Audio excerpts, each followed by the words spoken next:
Hola, buenas noches, bienvenidos y bienvenidas. Bueno, como saben, hoy tenemos el enorme placer de contar con la presencia de Elena Medel, que es una de las 4 escritores y escritoras que viajan este año por la Residencia de Escritores de Malva. Es la escritora número 11 de este programa, que empezamos en 2017 y del que estamos muy contentos y orgullosos y por el cual contamos con el apoyo de muchas instituciones que colaboran de distinta manera para hacer posible estas visitas que duran 5 semanas y tienen como propósito brindar a autores de otras partes del mundo la posibilidad de vivir en Buenos Aires, de escribir acá, de desarrollar un proyecto de escritura. En este caso, bueno, ahora van a escuchar un poco sobre el proyecto que Elena viene a desarrollar. Ella viene de España, tiene su visita, el apoyo de la Acción Cultural Española, que ya hace 3 años que participa y acompaña activamente la visita de escritores españoles en Buenos Aires. La voy a presentar muy brevemente a ella y a Ivana Romero, que la va a entrevistar. Esta es la primera actividad pública, podemos decir, de Elena en Buenos Aires, más allá de que participó del programa de fellowship de la Feria de Editores, con quien también hacemos actividades con los escritores que vienen en agosto. Así que, bueno, primero quiero decir que el jurado que eligió, que seleccionó a Elena entre más de 400 escritores, todos de gran trayectoria, estuvo compuesto por John Coetze, por Christian Lund, Cristina Fuentes, Santiago Tobón y Soledad Costantini, de Malva Literatura. Y es una de las escritoras, falta todavía una de las últimas escritoras de este año. Les cuento, Elena nació en Córdoba, reside en Córdoba, España, en 1985, reside en Madrid, publicó libros de poesía como Mi primer bikini, Tara y Chatterton, reunidos en Un día negro en una casa de mentira, ensayos como El mundo mago y Todo lo que hay que saber sobre poesía, y la novela Las maravillas, que se consigue en Buenos Aires, que fue publicada por Anagrama. Acá tenemos a uno de sus representantes, que además colaboró muchísimo durante la organización de la estadía de Elena, y que fue traducida a 15 idiomas y fue ganadora del premio Francisco Umbral al libro del año en 2020, además de ser incluida en la long list del Dublin Literary Award de 2023. Recibió diversas distinciones y premios, entre ellos el premio Lowe a la creación joven, el premio Fundación Princesa de Girona en la categoría Artes y Letras y la beca Leonardo para investigadores y creadores culturales del 2021. Y una cosa a destacar de la trayectoria y la vida profesional de Elena es que también es editora de un sello de poesía muy hermoso que llega a Buenos Aires, que se llama La Bella Varsovia. Ivana Romero, quien va a entrevistarla hoy, también es poeta, es docente en la Universidad de las Artes, en Poesía 1, y es muy conocida también por su faceta como periodista. Así que bueno, gracias a las dos y las escuchamos.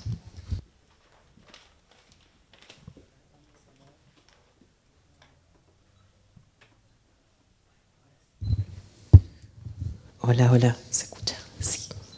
Bueno, bienvenidos, bienvenidas. Muchísimas gracias por estar acá para escuchar a Elena, con quien, bueno, empecé una conversación azarosa hace un tiempo cuando un amigo me trajo un libro de Mary Oliver, de conferencias de Mary Oliver que ya había prologado. A la vez yo ya conocía su poesía y bueno, estuve leyendo Las maravillas y nos encontramos la semana pasada y nos pusimos a conversar de manera muy fluida. Así que bueno, a lo mejor podemos así, nos sale otra vez. Bueno, en principio la idea de esta conversación es poder situar lo que está haciendo Elena en Buenos Aires y poder hablar de distintos aspectos que hacen a su obra en tanto prosa y poesía, y también, como decía Maggie, en relación al trabajo de La Bella Varsovia, que es una editorial preciosa, bueno, que justamente sí se consigue en Buenos Aires. Cuando nosotras nos vimos, de lo primero que hablamos es de la residencia que vos estás haciendo acá, que gira en torno a una investigación vinculada a una mujer muy singular, que fue Concha Méndez. ¿Qué nos podés contar de eso? Pues empiezo, bueno, agradeciendo. Muchísimas gracias por estar aquí, por acompañarnos. Me parece milagroso, misterioso, no sé muy bien. Venía caminando y pensaba, estará Sebastián de Anagrama y a lo mejor hay alguien más, ¿no? Pero decía, pues no sé, porque claro, para mí yo en Buenos Aires no conozco a nadie, así que muchísimas gracias. Para que yo esté aquí, hay mucha gente detrás de la residencia.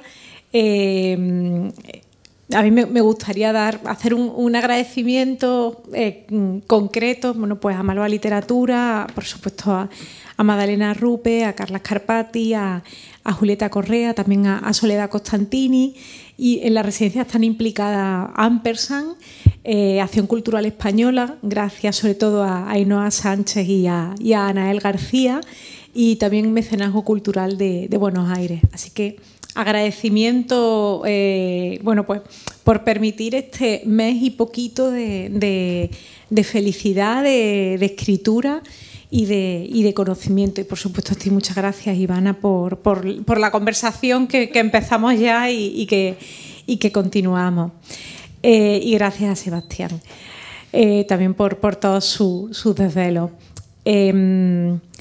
Cuando yo planteé el proyecto, o cuando me planteé presentarme, que no es la primera vez que me presento a la residencia, para mí había una cosa muy clara, y era ese vínculo con Buenos Aires, gracias a un proyecto en el que llevo trabajando con mucha calma y con mucha tranquilidad desde hace años. Esa calma y esa tranquilidad tienen que ver con mi modo de escribir, pero también con la propia naturaleza del proyecto, que depende del tiempo del que dispongo, pero también del dinero del que dispongo, porque es un libro sobre una editora y escritora española que es Concha Méndez. Es una autora en cuya vida las ciudades en las que habitó, ¿no? a las que emigró, en las que se exilió, tuvieron una importancia fundamental. A mí me interesa mucho su obra, me interesa mucho su trabajo literario. Ella fue sobre todo poeta, también dramaturga, también guionista de cine, y me interesa mucho también su labor como editora. Ella, como editora y como impresora, estuvo vinculada a la generación del 27. Yo creo que los grandes libros de la poesía española de los años 30 los edita ella con su marido, con Manuel Alto Laguirre. Es editora de Cernuda, de Juan Ramón Jiménez, de Lorca. Es decir, que prácticamente eso, la gran poesía de la época pasa por sus manos, además literalmente, porque era ella quien manejaba la imprenta. Hay fotos suyas con el mono. Ella, ya digo, editora e impresora. Entonces a mí me interesa mucho su figura, por la cuestión evidente, ¿no? por lo atractiva que me parece su obra, por ese doble trabajo, ¿no? de escritora y editora, que para mí es muy, muy cercano. Siempre voy buscando y voy preguntándome cómo lo hacen las demás, cómo lo hacen el resto de escritores que también editan y el resto de editores que también escriben. Y también porque, bueno, pues me ha interesado mucho siempre qué escribieron las mujeres que escribieron antes que yo. El trabajo de genealogía, buscar esos modelos, ¿no? Porque yo siempre digo que no estamos descubriendo nada, no hay nada nuevo, porque ya seguro que hubo alguien que lo escribió en otro momento con un punto de vista muy parecido, etcétera, ¿no? La cuestión es que no nos ha llegado. ¿Por qué esta autora y por qué Buenos Aires? Ella llega a Buenos Aires el 24 de diciembre de 1929. La Nochebuena. Además siempre resalta, ¿no? que desembarca en Nochebuena y pasa más o menos 1 año y medio aquí. No es 1 año y medio turístico, no es una estancia superficial, sino que se implica de una forma muy, muy directa y muy intensa en la vida cultural y la vida literaria de Buenos Aires. Empieza a publicar poemas y artículos en La Nación.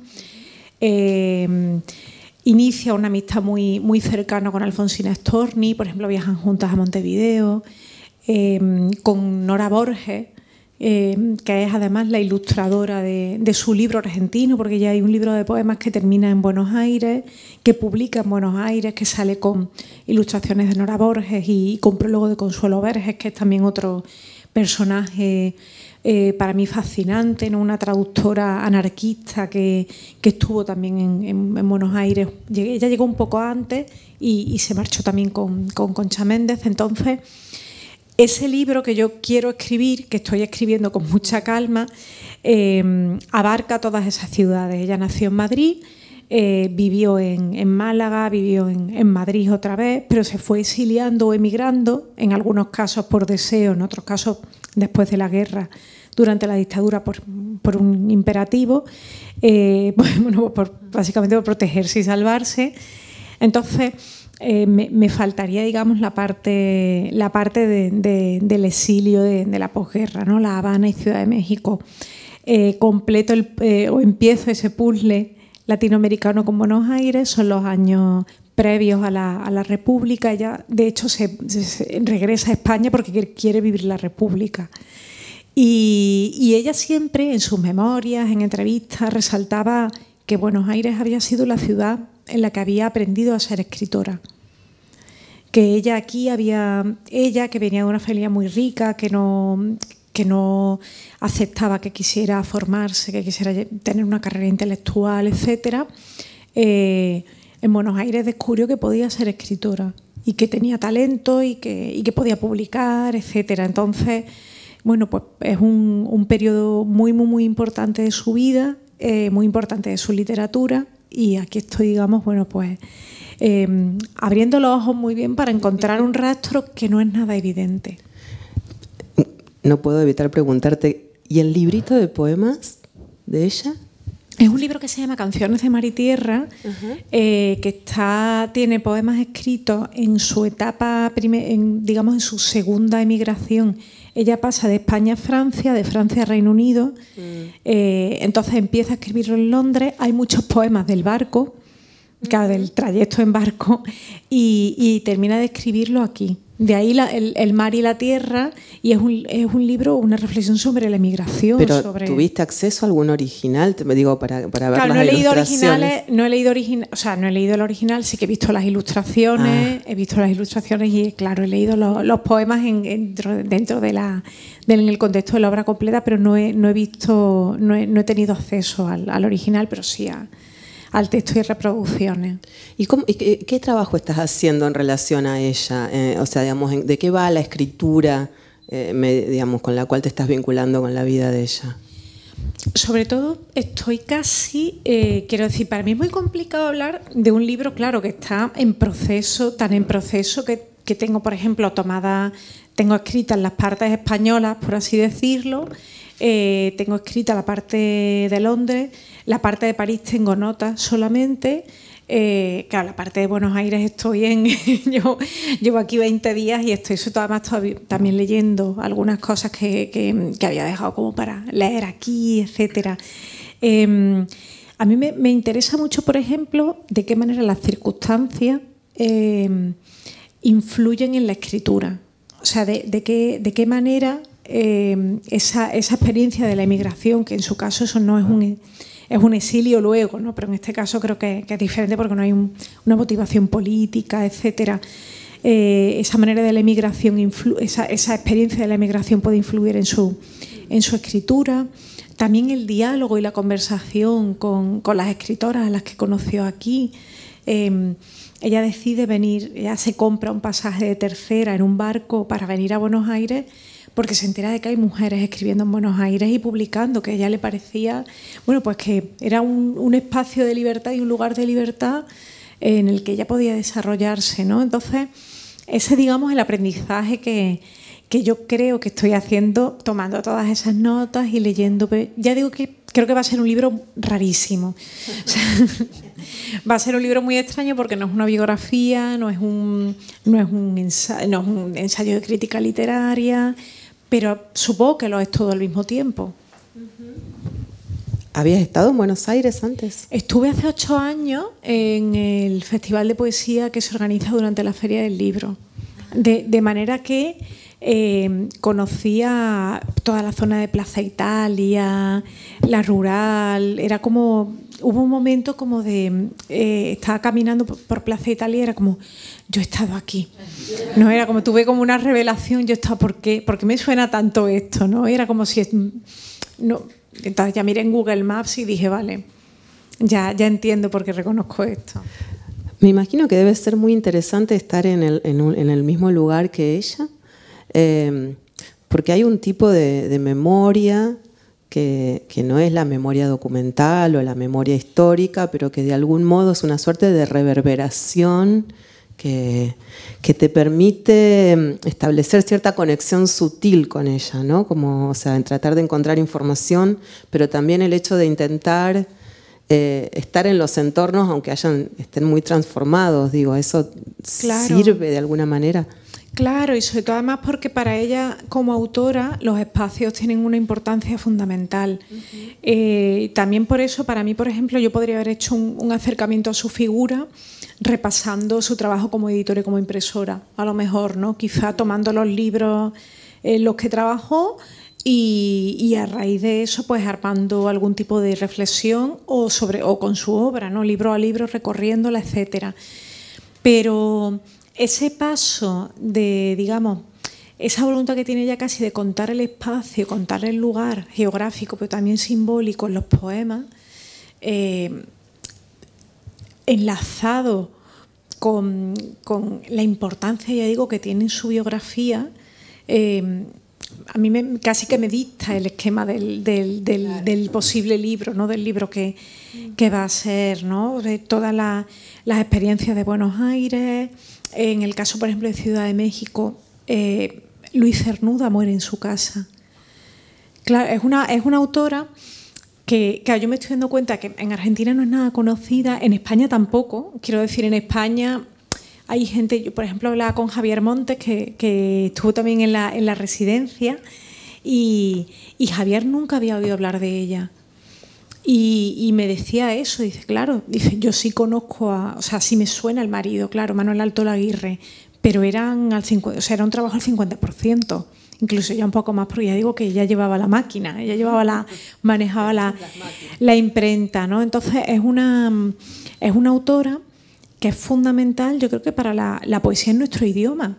Al margen de la anécdota de Cernuda murió en su casa o era muy amiga de María Zambrano, etcétera. Wow. Quiero decir, es una autora que ocupa un lugar por sí misma, pero también por las conexiones que establece, que yo creo que es esencial. Claro, eso también nos lleva a otra pregunta, que es ¿cuántas autoras de este tipo existen que no conocemos, sobre las que no sabemos nada, que de repente te vas encontrando, ¿no? por casualidad a veces, porque estás leyendo una biografía y te llama la atención un nombre, porque encuentras un libro en una librería de segunda mano y te llama la atención. Entonces, bueno, para mí a mí es un trabajo que me interesa hacer siempre, ¿no? Esa pregunta de...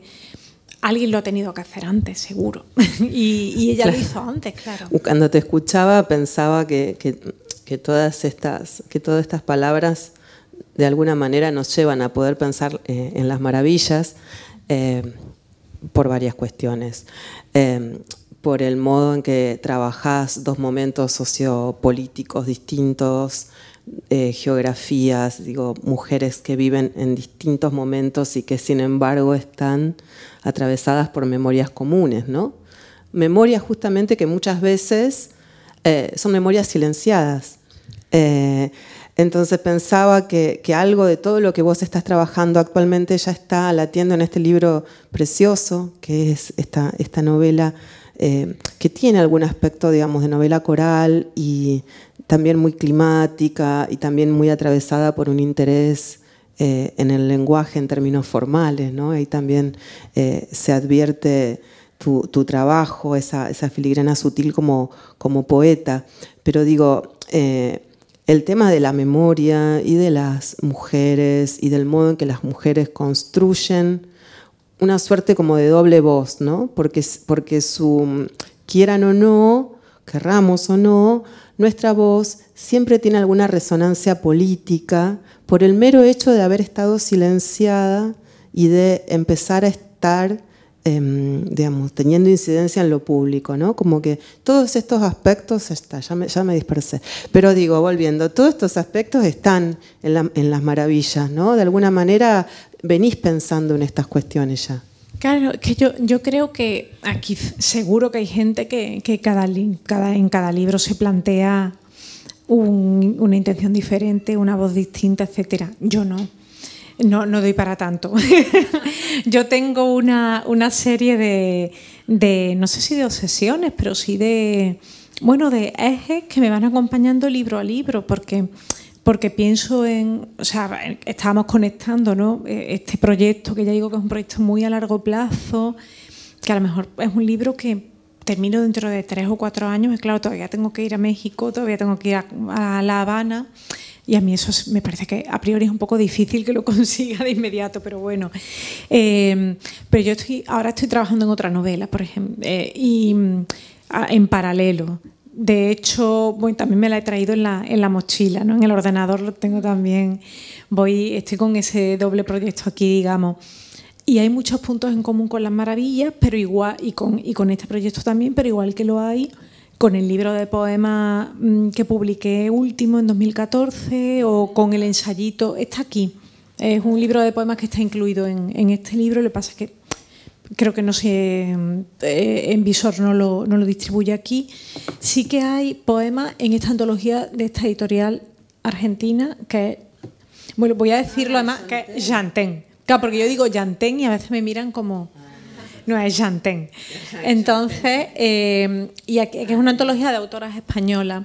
O sea, la poesía, yo creo, mía, aquí se puede leer en este librito. O, por ejemplo, en el ensayo que publiqué justo hace unos meses, que es este librito pequeñito, que ese se puede leer porque está en descarga gratuita en la página de CSIC. O sea que en papel es muy mono, pero en PDF está.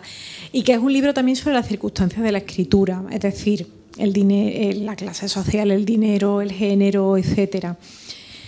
Es lo que me interesa, visto desde distintos puntos y visto intentando verlo de una manera, pues sí que diferente, sí que nueva en cada libro, ¿no? Intentando buscar otras voces, intentando también hacer un poco, subrayar incluso las contradicciones, etcétera. Las Maravillas para mí es una novela sobre el dinero, y es una novela sobre la falta de dinero y sobre la manera en la que ese dinero que no se tiene va limitando nuestras vidas. En el caso de la novela, las vidas de las protagonistas, ¿no? Hay varios momentos, varios monólogos en los que ellas se plantean qué vida habrían vivido de haber tenido dinero. Si yo hubiera tenido dinero, no habría estado en este lugar, en este momento, no me habría pasado esto, entonces no se habría desatado esta vida que estoy viviendo y que habría sido una ficción o una alternativa, ¿no? Y a mí me interesaba contarlo desde voces que para mí son deliberadamente y políticamente femeninas, porque creo que muchas veces cuando hablamos de algo, una cuestión universal, como por ejemplo eso, el dinero, la clase, el poder, se vincula a las voces masculinas, ¿no? Cuando estás leyendo una novela, el protagonista es un hombre, o cuando estás leyendo un poema con una voz masculina muy marcada, habla de lo universal, de lo que apela por igual a todo el mundo. Sin embargo, cuando esa voz es femenina, en la novela, en una narrativa, en un poema, etcétera, parece que ya es lo parcial, aunque esté hablando exactamente de lo mismo, ¿no? A mí me llamó la atención una reseña de Las Maravillas que decía que la parte histórica bien, pero que cuando empezaban a hablar de cosas íntimas ya no tanto.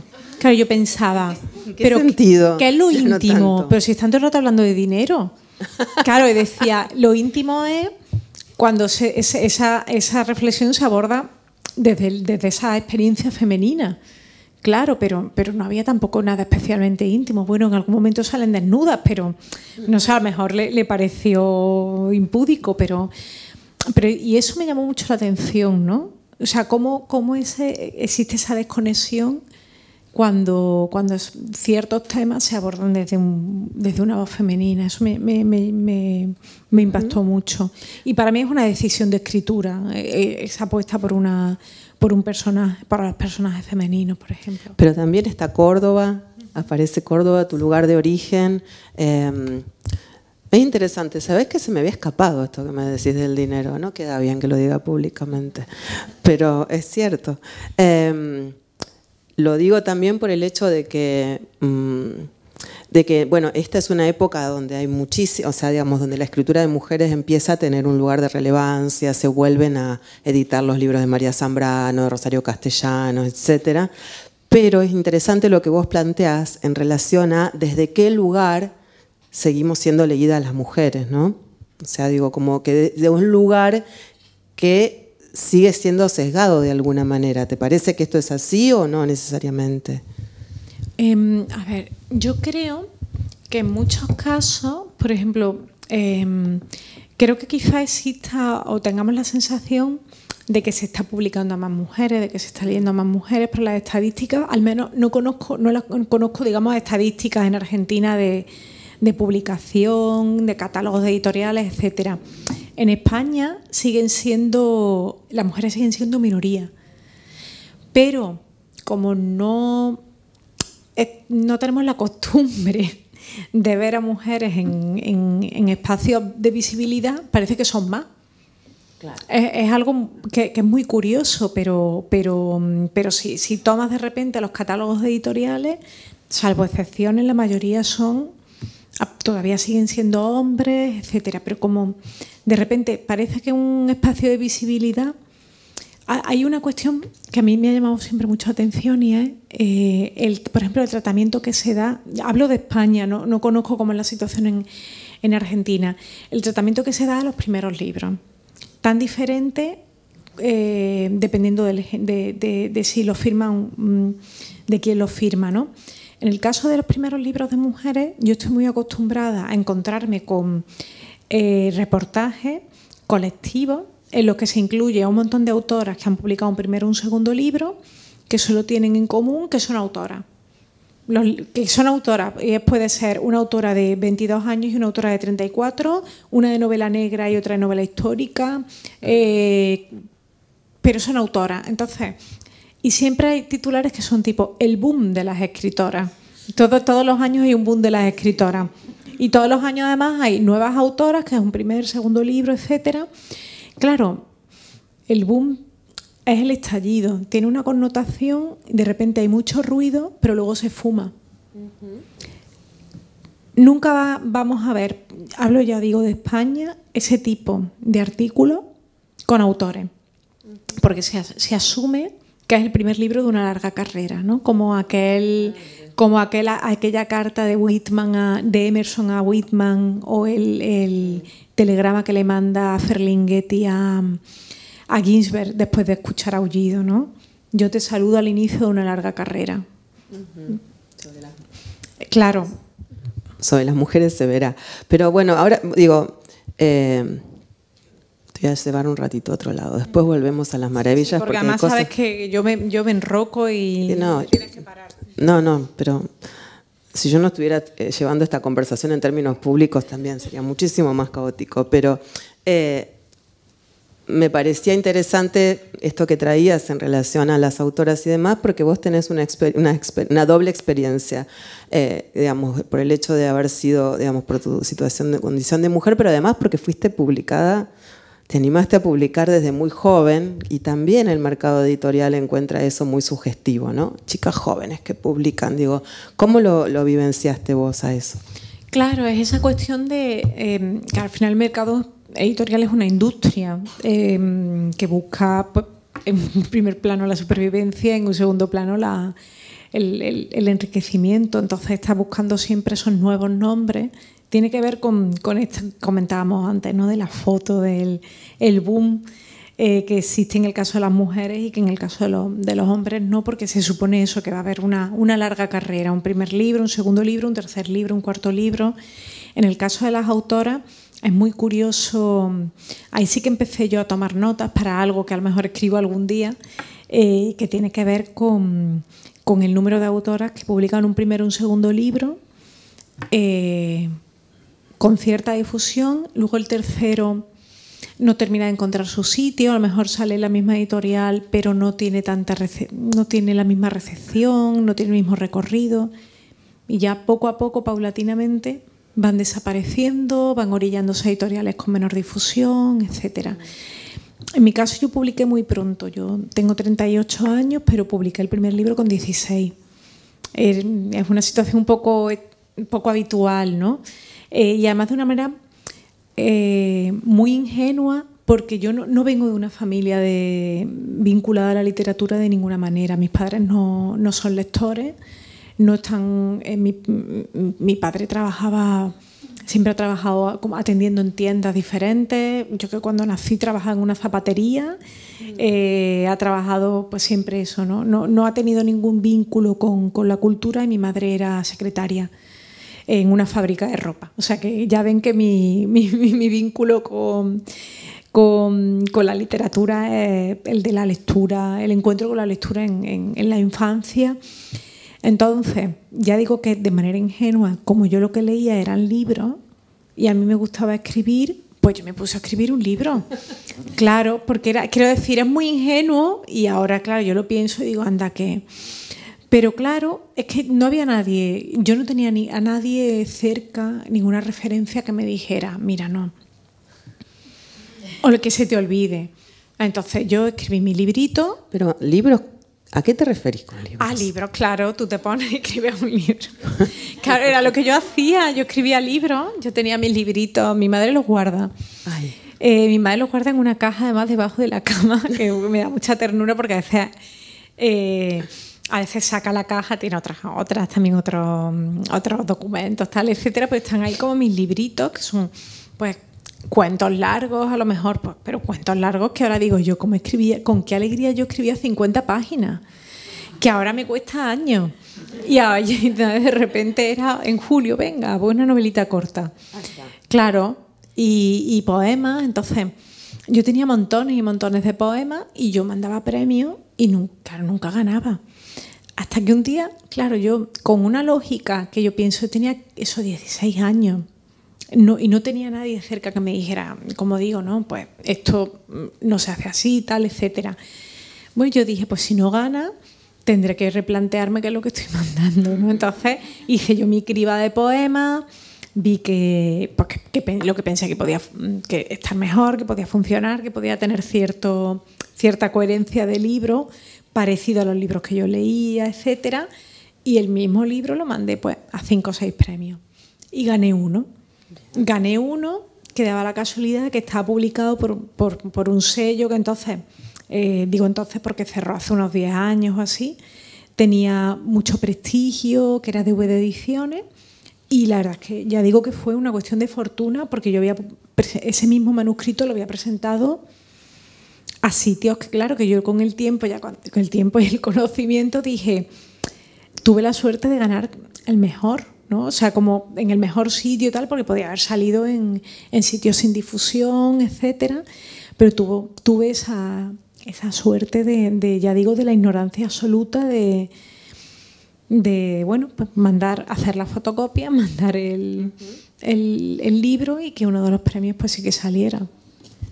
¿Y se te planteó a partir de entonces el tema de cómo continuar, qué escribir a continuación, claro, qué publicar? Ahí ya surge la conciencia. En relación a la conciencia sobre una carrera, digo, claro. ¿no? Y las implicancias, claro. Porque, o sea, sentiste que había mucha expectativa sobre tu trabajo por el hecho de que no solo eras mujer, sino tremendamente joven. Claro, es verdad que en España sí que hay una figura muy curiosa que se repite cada cierto tiempo, que es una poeta muy, muy, muy joven que publica un libro. Que es además una figura muy peligrosa y casi muy nociva, porque la mayoría no han seguido con su trayectoria, son pues desde los años 80 prácticamente, pues es una autora que publica muy joven, que tiene cierto foco, sobre todo mediático, etcétera, y cuya carrera pues al final termina por una cosa u otra pues desapareciendo, ¿no?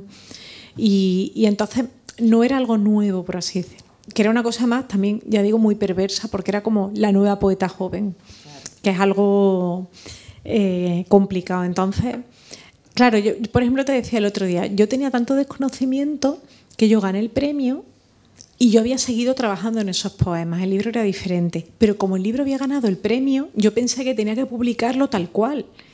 Entonces, cuando el libro salió, le dije a la editora, pues a mí estos poemas ya no me gustan. Y me dijo, ¿por qué no los has quitado? Ah, pero se podía. Claro, el libro estaba ya en librería. Y de hecho, por eso en la segunda edición hubo un montón de cambios, porque ya ahí salió como yo quería, ¿no? Porque los poemas que me gustaban más, incluía algunos nuevos. Entonces ya sí que surge cierta conciencia de la escritura, por una parte, y después de la publicación, por otra. De la escritura en el sentido de qué quiero hacer, cómo lo quiero hacer, tengo un proyecto literario concreto y me tengo que ir nutriendo de fuentes en las que me vaya apoyando, y después por otra parte, en paralelo, pues toda esta conciencia, bueno, de que a lo mejor lo que escribe se va a publicar. Yo es verdad que escribo mucho que no se publica. Yo descarto muchísimo libros enteros porque es que me parece que todo no tiene por qué editarse. ¿Tenés alguna, digamos, tenés algún método? Me refiero a la prosa, porque, sí. O sea, y también te pregunto en relación a la poesía, porque lo que también estuvimos conversando es que ahora estás escribiendo menos poesía que antes, digamos. Entonces, contanos un poco cómo, esto que nos estás diciendo, bueno, tengo este proyecto que estoy trabajando en la residencia, pero además hay otra novelita, y después tengo unas notas, etcétera. Digo, ¿cómo organizás un poco todo eso para que vaya encontrando su cauce? Yo recuerdo que hace unos meses en la oficina abrí el portátil y una compañera vio el escritorio y dijo, Dios mío. Entonces, pero fue además como un grito como de los adentros, de espanto, de Dios mío, porque vi un montón de carpetas, de iconos. Entonces, esas carpetas son el reflejo del caos, ¿no? De todos esos proyectos que van conviviendo. Yo tengo una carpeta que es No, que hablo mucho de la carpeta No, porque es una carpeta que se llama No, efectivamente, que está dividida en géneros y en la que voy guardando todo lo que no.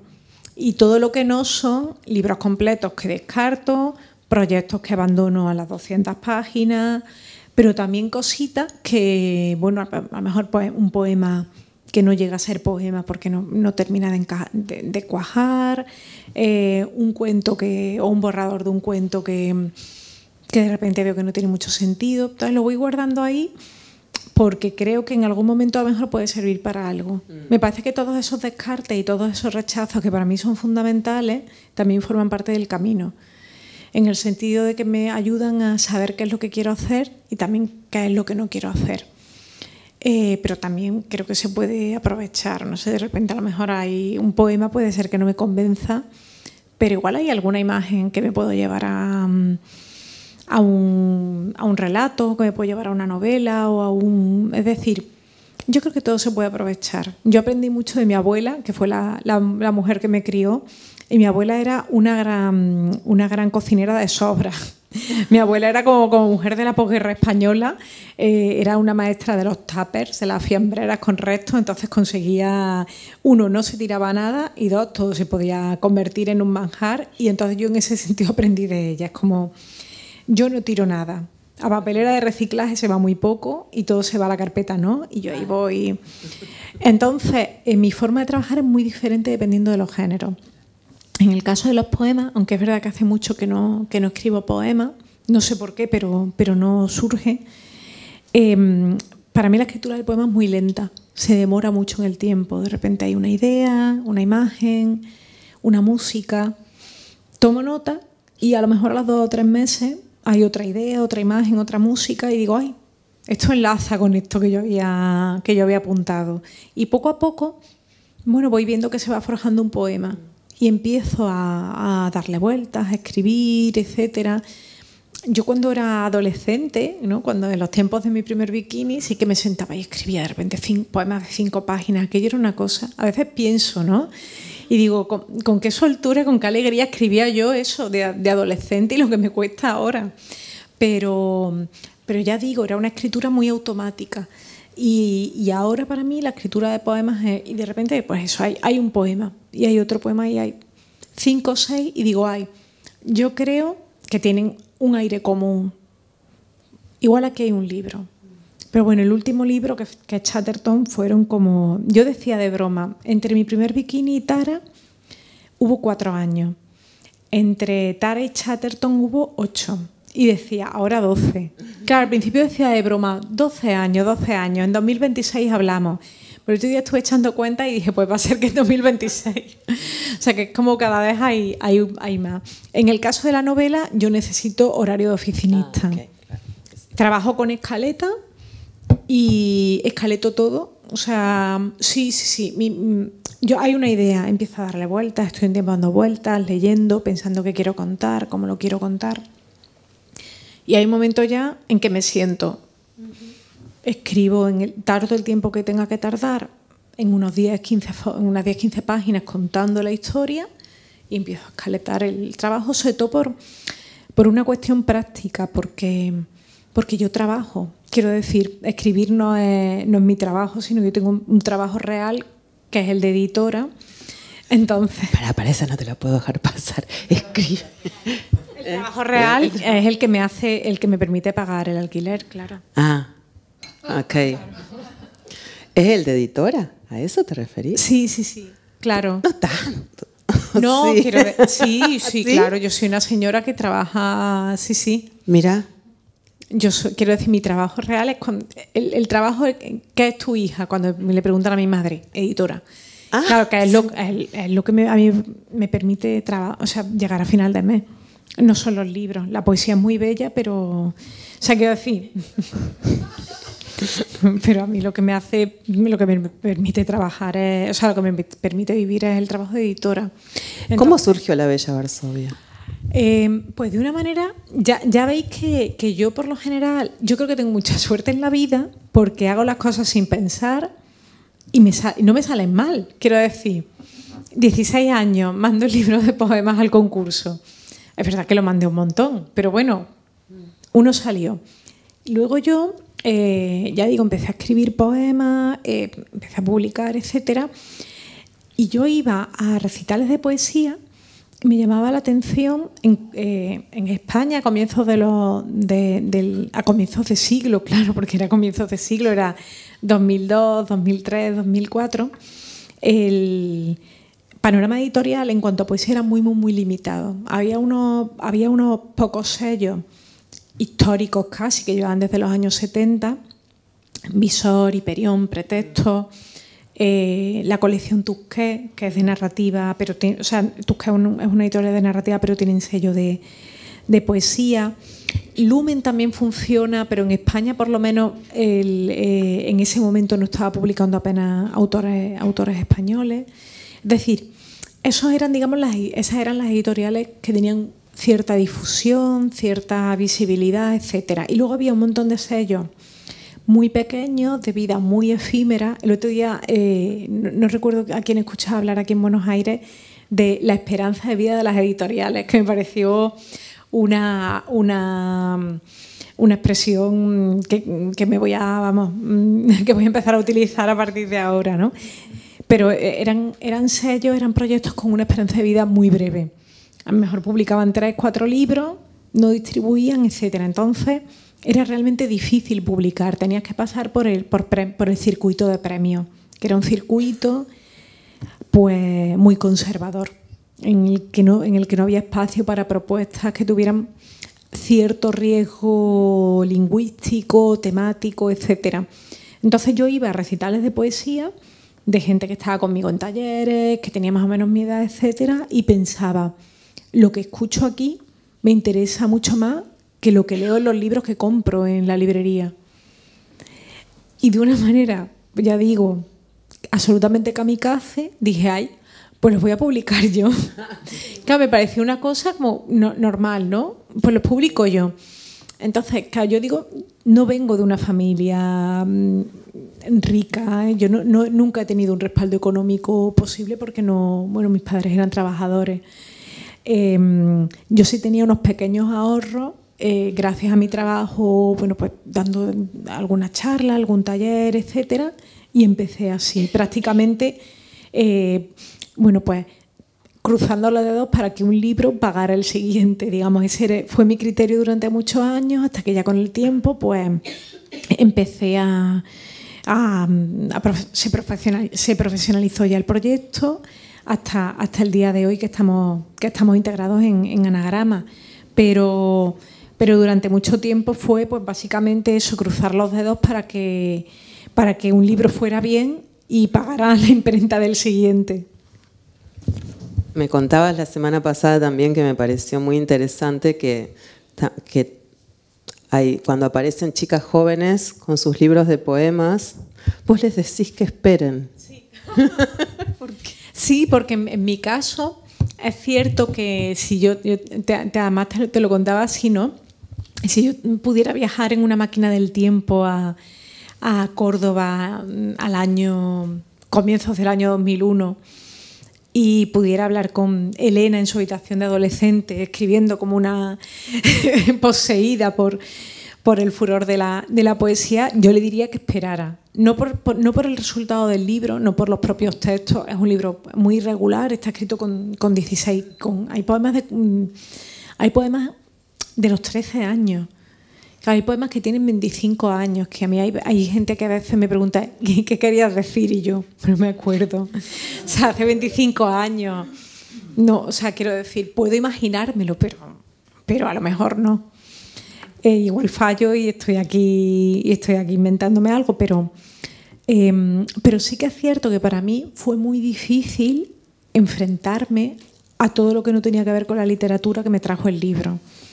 Ya digo, ¿no? Viniendo desde esa ingenuidad y desde esa inocencia, enfrentarme a gente que era mucho más mayor que yo y que a lo mejor no tenía intenciones especialmente generosas, enfrentarme a críticas muy salvajes que no tenían que ver con el texto, sino que iban por otra parte, etcétera. Y a mí eso es verdad que me desconcertó mucho, por utilizar un eufemismo. Fue como yo pensaba, no sé, no pensaba que publicar conllevara todo esto para bien, pero también para mal. Entonces es cierto que como editora, en alguna ocasión me he encontrado con autoras, también con autores jóvenes, pero sobre todo con autoras porque tenían eso, 16, 17, 18 años, y yo siempre les he contado mi experiencia. Me sucedió esto fue lo que yo viví, etcétera. Y el libro me interesa, yo te lo voy a publicar ahora y te voy a proteger todo lo que pueda como editora. Pero si quieres esperar 2 o 3 años, yo voy a seguir queriendo publicarte. O sea que tú sopesas y en algún caso pues sí que han preferido esa espera y parece que están contentas con esa espera, ¿no? Porque me parece que, por lo menos en mi caso, ¿no? Bueno, creo que es eso, que publicar supone una exposición. Por eso también te digo que hay muchas cosas que yo escribo y no publico, ¿no? Porque quedan para mí y ya está, no tienen a lo mejor una intención literaria o forman parte de un camino hacia otro libro, etcétera. ¿Y qué tiene que tener un libro para que vos digas yo lo quiero publicar? Pues mira, a mí me ocurre, yo creo que la lectura, en general todo el contacto con cualquier obra de arte, ¿no? en cualquier disciplina artística, la primera reacción siempre es emocional, es irracional, me gusta o no me gusta. Luego ya reflexionas sobre los motivos, luego ya estableces vínculos, etcétera, pero hay una primera respuesta que es casi física. Cuando estás leyendo un libro, aunque como digo yo, cuando estoy leyendo un libro como de civil, ¿no? sin tener que estar contemplándolo para una posible publicación. Quizá una vez más no traigo esa cuestión casi ingenua. Yo muchas veces pienso, quiero publicar este libro cuando tengo la necesidad de que otra persona lea ese libro. Es como si yo estoy leyendo yo estoy leyendo el manuscrito, leo en PDF casi siempre. Cuando estoy leyendo ese PDF, o sea, cuando estoy pasando las páginas de ese PDF y pienso, tengo unas ganas de que esta persona lean este libro, entonces ya veo que ahí hay algo. también para mí hay una cuestión y es que yo como editora pueda defenderlo. Porque muchas veces encuentro libros que no encajan en la línea de la editorial, que me parecen estupendos, pero que no son para mí.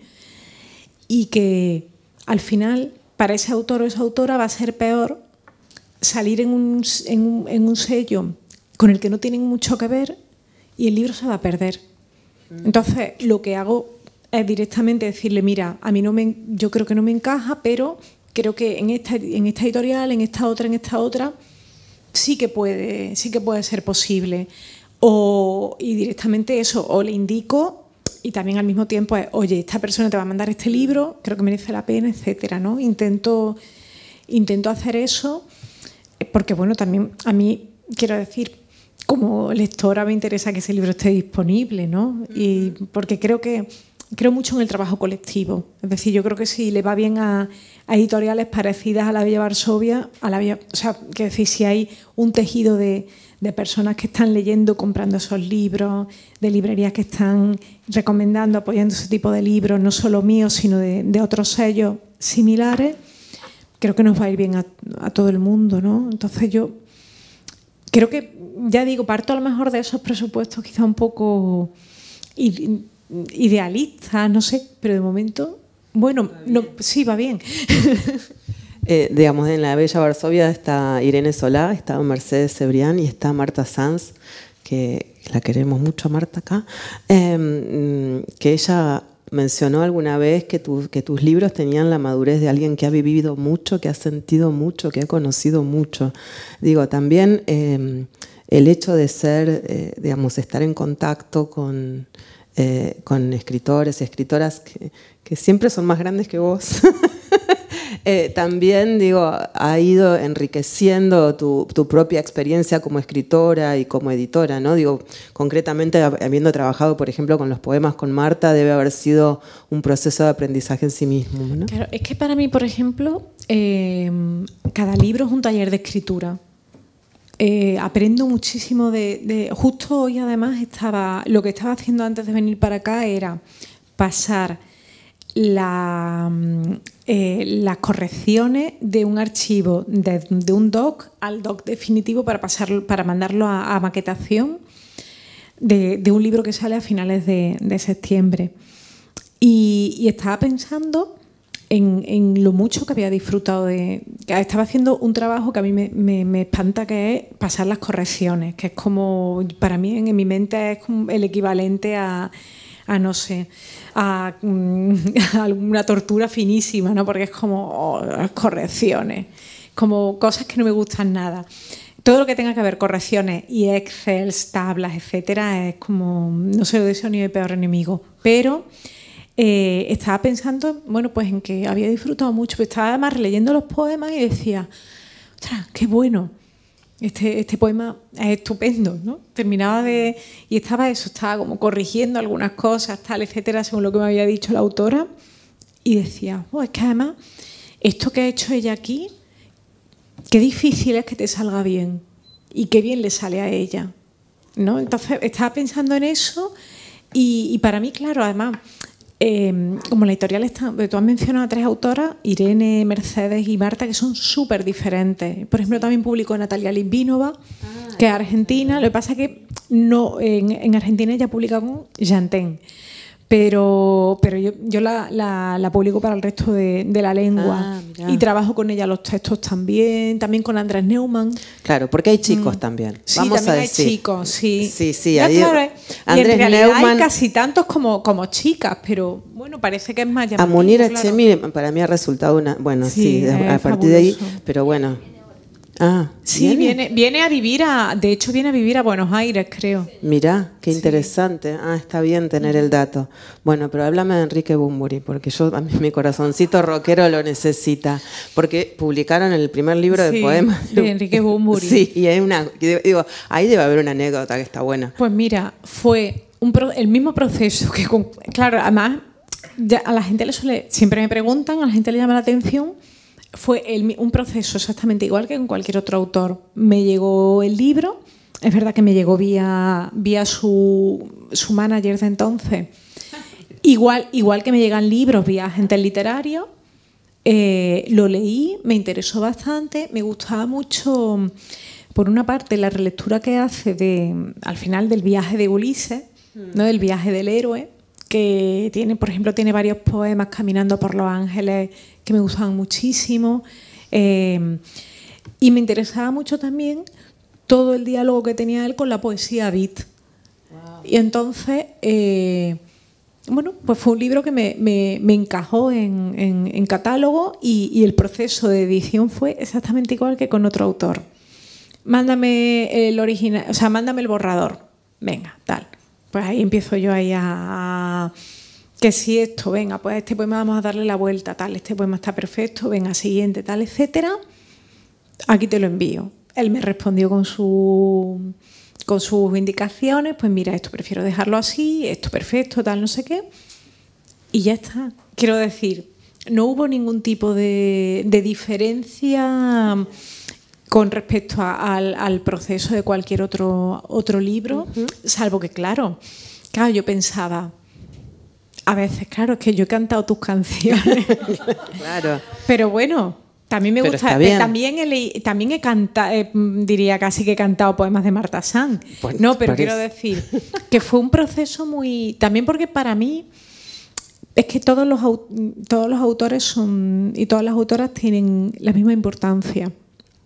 En el sentido de, yo por ejemplo no hago, muchas veces hay gente que sí que no, es que te voy a mandar mi libro, tal, ya, pero aquí los pasos son los mismos para alguien que me manda su libro que no ha publicado nunca antes, que para alguien que tiene, porque creo que todos los autores merecen el mismo respeto y yo intento como editora trabajar así, también con cada autora, con cada autor, si vienes de haber trabajado antes libros, sabes más o menos cuál es el proceso y sabes qué es lo que quieren, ¿no? Hay autoras que a lo mejor me mandan 12 poemas y me dicen, esto es lo que llevo de libro, vamos a empezar a trabajar, ¿no? Y es como, ¿qué te parece? Tengo esta idea. O sea, hay gente que necesita como un acompañamiento más prolongado en el tiempo, hay autores que directamente te mandan el libro ya terminado, que esto es una maravilla, pero por lo general yo suelo hacer un trabajo, ya digo, como más extenso, y hay autores incluso en los que cada libro es diferente.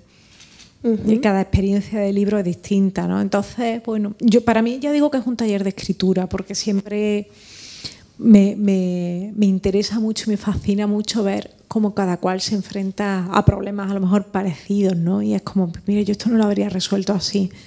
Y siempre a lo mejor me quedo con algún truco, etcétera. Bueno, vamos a ir. Tenemos un ratito más, pero bueno, ya estamos como en las últimas, entonces aprovecho para hacerte otra pregunta, Friki, pero que a la gente le interesa muchísimo, que tiene que ver con las maravillas y que estábamos conversándola acá, que tiene que ver justamente con el modo en que vas hilvanando estas historias, en donde aparece el tarot como una mención así, digamos, lateral. Pero, y bueno, y ahí estábamos hablando cuando tomamos la conversación pública en relación a que efectivamente, digo, fue deliberada esa decisión, hay un vínculo, digo, el tarot como lenguaje te interesa. Sí, desde que llegué a Buenos Aires es curioso porque me he dado cuenta que hay como varios temas que vertebran la sociedad argentina, que los asados, el fútbol y el tarot. Es como pilares, ¿no? de la conversación. Sí, es lo que estoy viendo. Entonces, bueno, para mí es verdad que es un lenguaje que se puede aprender y es como un idioma. Y es un idioma en el que se puede establecer diálogo y en el que se pueden contar historias, etcétera. Entonces es cierto que Las Maravillas está dividida en capítulos extensos. No son autoconclusivos porque no funcionan como relatos independientes. En algún caso sí que hay alguno que puede tener una vida propia, desgajada de la novela, pero en otros casos no.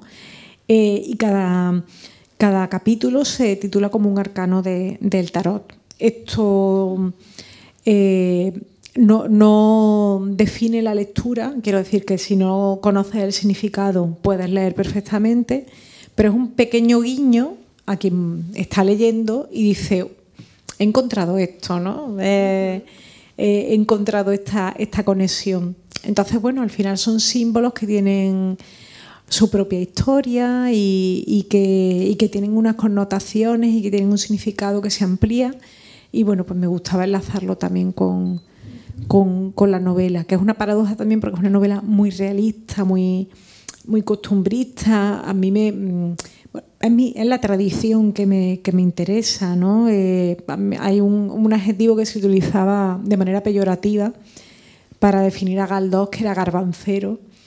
Y porque decían, bueno, por la minuciosidad, ¿no? Y también por la cuestión casi, bueno, pues del día a día, ¿no? Las suyas son unas novelas de lo cotidiano.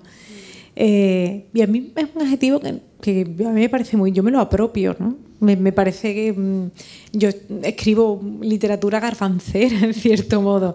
Son muy nutritivos. Claro. Me parece que... Y me contabas también, digo, que la residencia a vos te está sirviendo justamente porque con toda esta vida que tenés con tantos windows, con tantas ventanitas, digamos que la residencia te está sirviendo para dedicarte a escribir, aún en un contexto cultural tan estimulante como Buenos Aires, porque bueno, estuviste en la Feria de Editores, viste la maravilla que fue eso en términos de, digamos, de editoriales independientes, y bueno, me imagino que estás conociendo gente y estás yendo a librerías, etcétera, pero sin embargo lográs focalizar en relación a la escritura. Me interesa saber qué significa la residencia, poder hacer esta residencia de escritores para vos. A mí me está permitiendo escribir, que para mí es una bendición y no siempre sucede. O sea, yo soy editora de septiembre a julio y escritora en agosto. Entonces, cuando de repente llega el 31 de julio, yo... digamos que no cierro el ordenador porque tengo que tenerlo abierto para escribir, pero sí que cierro unas cuantas pestañas o las dejo en stand-by y abro el Open Office y empiezo a ver dónde lo dejé en las vacaciones anteriores.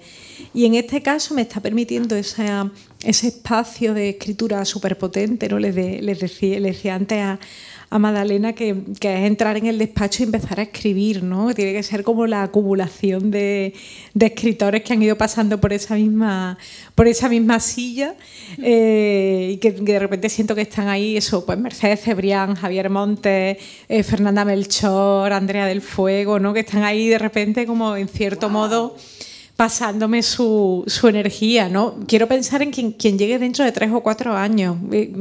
Yo creo que va a entrar en la habitación y de repente se va a encontrar eso, el libro ya maquetado. No es como que no va a ser necesario ni que se siente.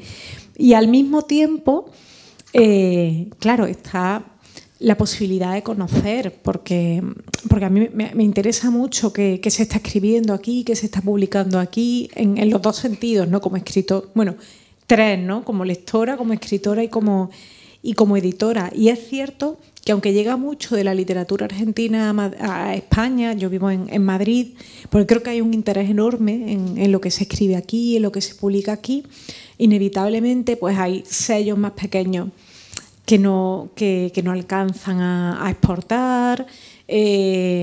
Incluso pues a lo mejor pues en el caso de la poesía siempre todo es más difícil, entonces bueno, muchas veces no basta con internet y a mí pues eso, poder ir a librerías, poder estar un buen rato mirando libros, diciendo que me llevo, que no me llevo. El otro día lo de la feria fue, claro, yo además pensaba en el equipaje, ¿no? Como tengo 23 kilos y creo que no va a ser posible, ¿no? Voy a tener que ampliar. Pero sobre todo es eso, ¿no? La posibilidad de conocer y de conocer también además los proyectos en los que estoy trabajando, ¿no? Gracias a esa dedicación y a esa concentración. La verdad es que para mí están siendo unos días muy, muy, muy felices. Buenísimo. Bueno, abrimos. ¿Quién tenga ganas de hacer preguntas? Sí. Bueno, te quería preguntar sobre las maravillas y las traducciones, ¿no? Que vi por ahí que hay tropecientas mil traducciones, y pensaba que es un libro muy valiente temáticamente por esto del dinero. No hay libros así ahora, nadie escribe sobre eso, como con esa dignidad y con esa verdad, ¿no? Pero también es muy valiente desde lo lingüístico, esto que vos decías, lo garbancero, lo chiquito, lo demorado, esa sintaxis tuya, sí. Y la pregunta es, ¿trabajaste mucho con los, no sé cuántas, ahora nos dirás con cuántas traducciones, pero trabajaste mucho con tus traductores? La experiencia, bueno, en la cuestión del dinero, hay, bueno, claro, pienso en un libro de una autora argentina que es Rosario Blefari, que es El diario del dinero, que a mí es un libro que me encantó. Lo leí ya, creo que no sé si publicó después de Las Maravillas, pero yo lo leí después. Creo que sí que cada vez más hay una conversación sobre el dinero y hay una escritura sobre el dinero. Yo, por ejemplo, pienso en varios libros que han ido saliendo en estos últimos años en España. La mala costumbre de Alana Portero, que se ha publicado en Seix Barral. Claro, no sé hasta qué punto pueden estar ya distribuidos aquí o estarán a punto. Que es un libro en el que toda la parte de clase social tiene mucha importancia y tiene mucha importancia también la presencia del dinero para nutrir de cuidados a las personas. O sea, la protagonista, por ejemplo, cuando empieza a ganar dinero, lo utiliza para sí misma, pero también para, por ejemplo, para comprar comida a las vecinas a las que no les llega, ¿no? Entonces ella utiliza ese dinero para proveer de cuidados a las personas que lo necesitan. O hay un libro muy divertido que se titula Proletaria consentida, de Laura Carnero, que está en Caballo de Troya, que son pequeñas estampas, escenas muy, muy breves en la vida de una chica, pues prácticamente desde el nacimiento hasta su presente, de sus 30 y muchos años, pues ya digo, ¿no? De clase social trabajadora, atravesada por la precariedad, y es un libro muy divertido, ¿no? Por ejemplo, yo no tengo nada de humor. En la vida real a lo mejor, pero en la novela no. En cuanto al trabajo con las traducciones, para mí siempre es muy diferente. Y ahí dependo de quién traduce. Ahí yo creo que quien traduce, en cierto modo, está escribiendo un libro. Son mis ideas, pero no son mis palabras. Son sus decisiones lingüísticas, sus decisiones estéticas, y ahí ya yo no entro, ¿no? Digamos. Entonces, yo en ese sentido estoy abierta a lo que puedan necesitar. Por ejemplo, en el caso del inglés, son dos traductores, Lizzie Davis y Thomas Banstead. Lizzie, yo la conocía ya porque es mi traductora de poesía. Entonces, con ella tengo un diálogo muy fluido y trabajamos de una manera muy cercana. Me preguntó un montón de dudas, incluso pasó una cosa muy divertida, es que había, bueno, para mí, muy divertida, pero había ellos no sabían cómo traducir menú de vigilia, que es bueno, pues digamos, lo que no puedes comer en Semana Santa. Claro, porque para ellos no eran católicos, entonces era algo que no sabían. Entonces, claro, ¿cómo les explicaba yo eso a una estadounidense de Minneapolis y a un británico? Entonces, cometí un error que fue: mamá, ¿cómo lo explicarías tú? Y mi madre mandó un audio de 1 minuto y medio intentando explicarlo. Yo lo reboté a la traductora me dijo: sigo sin entender absolutamente nada, no he comprendido nada. Entonces encontré una página que creo que era como del Obispado de San Diego o algo así, que estaba en inglés. Entonces empecé a mirar tal y dije: mira, aquí hablan de la Semana Santa. Pues ahí tenéis.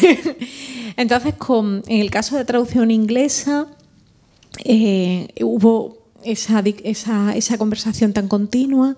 Hubo otras traductoras que también quisieron tener preguntaron muchas dudas, repreguntaron.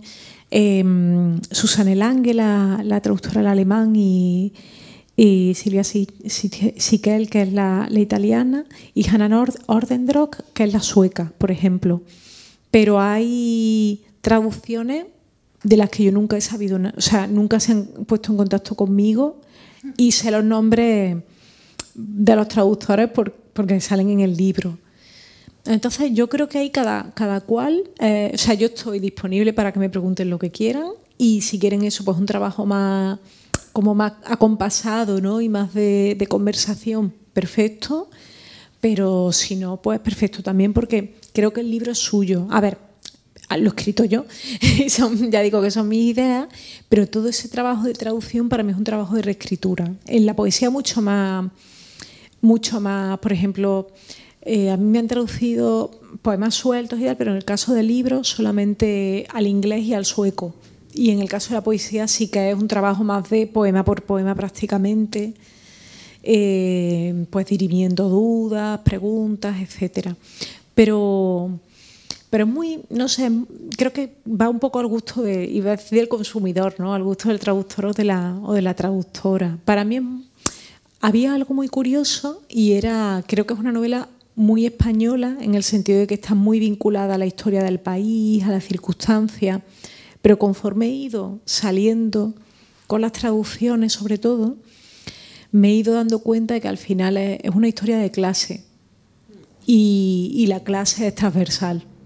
Por ejemplo, me contaba mi editor croata que una de las protagonistas de Las Maravillas emigra de Córdoba, una ciudad al sur de Córdoba, España, una ciudad al sur, en Andalucía, cerca de Sevilla y de Málaga, Granada, etcétera, a Madrid. Es un viaje que hicieron muchísimas mujeres en los años 50, 60, varias tías mías, por ejemplo, y emigra para trabajar como limpiadora y para trabajar como, bueno, cuidando a las otras familias que no eran la suya. Entonces, por ejemplo, claro, yo sabía que ese viaje se había hecho, digamos, en Portugal y en Italia, que mujeres del sur de Portugal habían ido a trabajar en Lisboa, en Oporto, etcétera, igual también en Italia, del sur a las ciudades del norte. Pero pensaba que a lo mejor en otros países iba a ser una experiencia que se iba a entender menos. Entonces, por ejemplo, me contaba eso mi editor croata, ¿no? Me decía, no, aquí en Croacia lo que ocurrió fue que se fueron a Italia, que no hicieron como ese viaje, digamos, a otros países, tal, etcétera. Entonces yo creo que la experiencia de clase es universal y es transversal en ese sentido, ¿no? Y en el caso de la novela, por ejemplo, que habla de la precariedad atraviesa incluso también las generaciones. No tiene que ver, el momento de nacimiento importa para algunos matices, pero yo creo que la clase es lo que lo abarca todo.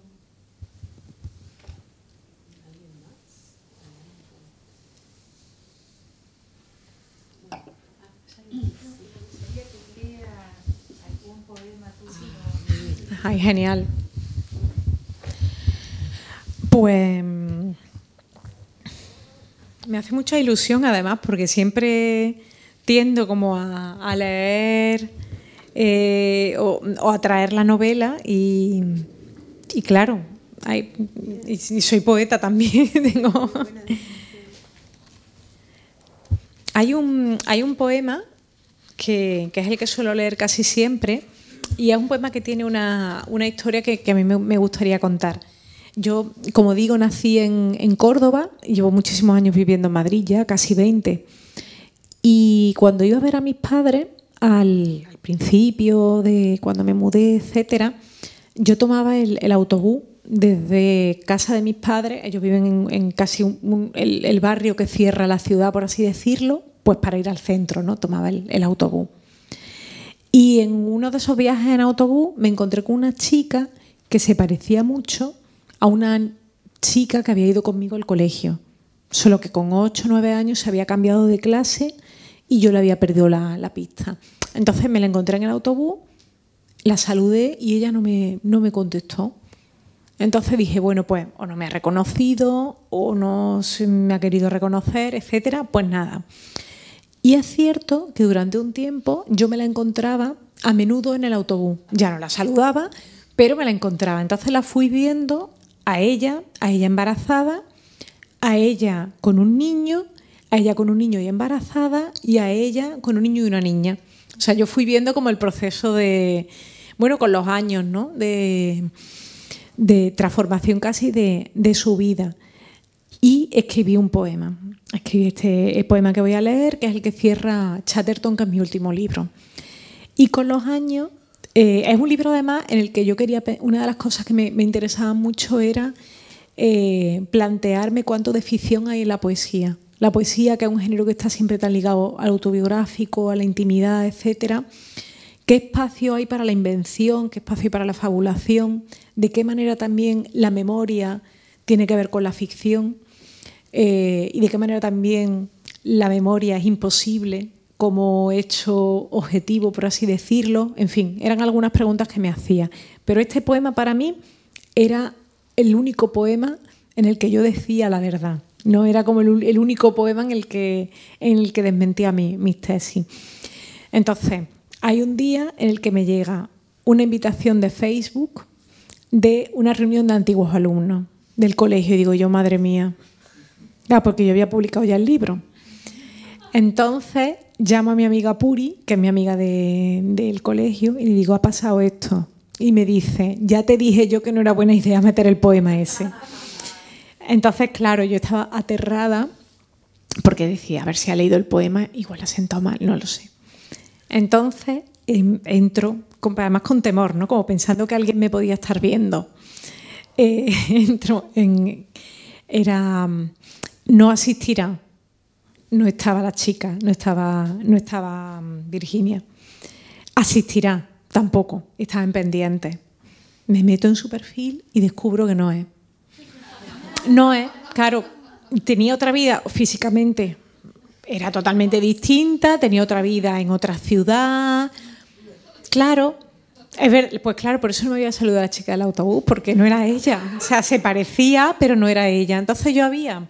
Claro, el poema al final que yo defendía como un ejercicio de honestidad y de verdad, etcétera, era al final mentira. Entonces, bueno, pues la poesía tiene estas cosas, que al final sale por donde le da la gana. Es un poema que se titula A Virginia, madre de 2 hijos, compañera de primaria de la autora. Que, bueno, ya veis que no es, pero bueno. Ocupáis 3 asientos frente a mí, en el autobús que se desplaza desde nuestro barrio alejado del centro al centro de nuestra localidad minúscula, entiéndase, no al centro de las cosas, no a la esencia misma ni a la materia nuclear donde la vida, Bang, donde la vida se expande y obedece a todos los fenómenos, etcétera, que dicta la astrofísica. Lo proclaman las asignaturas que rodeábamos porque éramos de letras. Lo proclaman los inexpugnables mecanismos que atañen a vocablos tan comunes como universo, vida, muerte, amor. Ocupáis 3 asientos frente a mí en la parte trasera del transporte público, el niño a la derecha, en el centro la niña, la madre a la izquierda. Ahora tú, hija pequeña de Virginia, chándal rosa gastado, igual que los plumieres de tu madre, con un personaje que mi edad y condición soltera ignoran. Ahora tú, hijo mayor de Virginia, intuyo en tu barbilla y tus orejas los rasgos que heredaste de tu padre y me pregunto si Virginia los maldice. Virginia, los maldice a la hora del baño. Pero tu Virginia tan rubia, ¿lo recuerdas? Allá donde entonces combatíamos piojos, ahora, Bang, ahora escondemos el tiempo. Aquí tú lees una revista, Virginia, aquí tú no me reconoces. ¿Te sirven los consejos del cuché? ¿O tú, tan rubia e inocente? Virginia, siempre con mi edad y ahora con 2 hijos, sin anillo en el dedo, con un bolso colmado de galletas. Virginia, hijo mayor de Virginia, hija pequeña de Virginia, años luz, caídos, años luz, quebrados en la comisura de los labios. Cerrad los ojos y pedís un deseo frente a mí, en el autobús destartalado que nos salva del barrio periférico y nos acerca al centro, lejos de los bancos en los que los adolescentes beben y las noches golpean los jardines. Cierra los ojos, Virginia, porque en estos 28 minutos de trayecto he pensado en nosotras, en ti que no me reconoces 20 años más tarde, en tus canas donde la gente que nunca te habló, en tus canas donde la gente reía y se burlaba. Cristal del autobús junto a Virginia, espejito de ámbar, tus uñas rojas comidas al fregar los platos, una gota de laca roja en tu dedo anular. Oh Virginia, oh rubia e inocente, yo he pensado en nosotras. Bang, yo he pensado en nosotras. No sé si sabes a lo que me refiero. Te estoy hablando del fracaso. Este es el poema.